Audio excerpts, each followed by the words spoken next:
కొమరంభీం ఆసిఫాబాద్ జిల్లా జైసూర్ మండల కేంద్రంలో అంబేద్కర్ పూలే మహాజన సంఘం రాష్ట్ర అధ్యక్షులు సుద్దాల శ్రీనివాస్ ఆధ్వర్యంలో అంబేద్కర్ విగ్రహానికి పూలమాలలు వేసి నివాళులర్పించారు।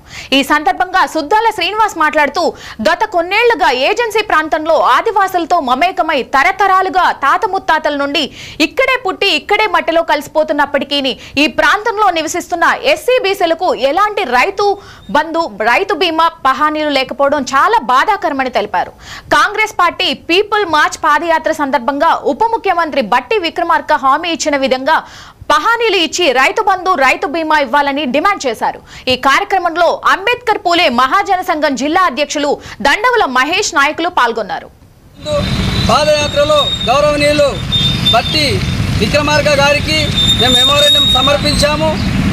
బట్టి విక్రమార్క గారు మాకు పాదయాత్రలో మాట ఇచ్చిండు, మన ప్రభుత్వం వస్తే ఏజెన్సీ ప్రాంతంలో ఉన్నటువంటి ఎస్సీ బీసీలకు సమన్వయం చేస్తామని మాట ఇచ్చాడు। కాబట్టి ఇప్పుడు కాంగ్రెస్ ప్రభుత్వం తెలంగాణ రాష్ట్రంలో ఏర్పడ్డది కావున మాకు ఏజెన్సీ ప్రాంతంలో ఉన్నటువంటి ఎస్సీ బీసీలు అందరికీ గిరిజనుల చట్టాలను గౌరవిస్తూ మాకు హక్కుపత్రాలు ఇచ్చి పహానీలు ఇచ్చి రైతు బంధు రైతు బీమా వర్తింపజేయాలని ఈ సందర్భంగా తెలియజేస్తున్నాం।